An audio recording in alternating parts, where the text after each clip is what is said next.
Woo! Spring break 2014 is over. So spring break ended and you didn't bother with coming to school yesterday. So what you missed is volume using the disc method. Now this method is going to involve rotating a region that's bounded by some graphs around an axis, creating a three-dimensional solid which has volume. So in order to find this volume, we first need some graphs. So you see here there is a square root function which makes this pretty little woo, woo, woo. Okay, which by itself doesn't do much. But when you put it with this line, y equals 1/10 x, woo. And then stick this vertical line, x equals 4, right in there. You end up creating a bounded region between the graphs. So what we will do with this region is revolve it now around the x-axis, as you can imagine, creating a three-dimensional solid that will look sort of something kind of like this. So our region, which you see shaded in red here, is going to be revolved around the x-axis, creating a three-dimensional solid. And what makes this solid so nice is that it can be easily sliced into discs. And since from geometry we remember how to find the volume of a disc, or a cylinder as we called it back then, we can now in calculus find the volume of the solid. Now the volume can be found using this disc method, or washer method, as it's sometimes called when there happens to be a hole through the middle of the disc, like we saw in the video.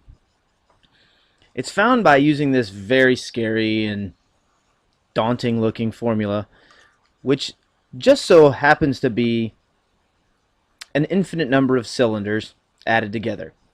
The cylinder formula for volume, you may remember from geometry, is pi r squared times the height. That's what it was, and that's kind of what it still is.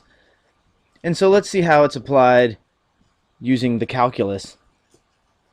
Our region that we have here, remember this shaded part that we're revolving around the axis, begins at 0 and ends over here at 4.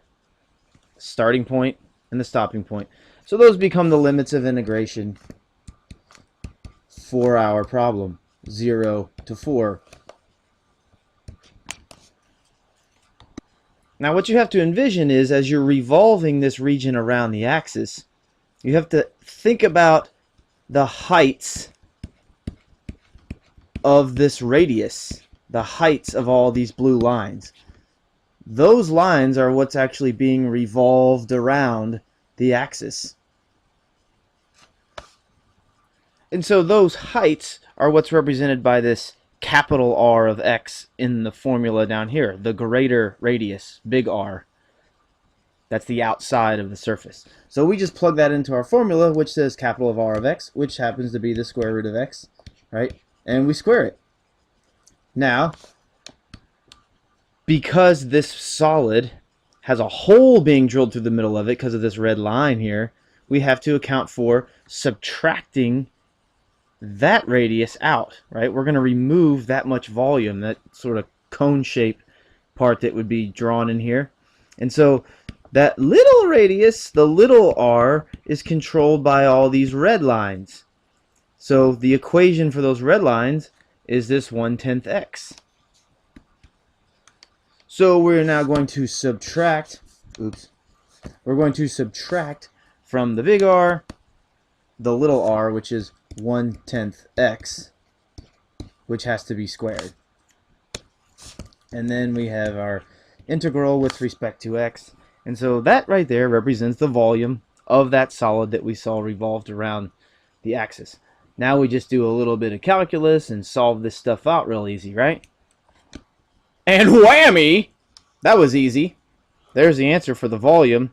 584 over 75 pi units cubed. Got to make sure we got the units on there. And so as you can see how simple this is, finding volume using the disk method. Pretty easy.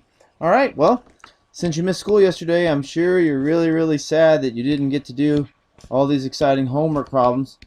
So your assignment was on page 666. You had to do 1 through 487,281. So have a good time with that. I'm glad you've caught up, and we'll see you tomorrow.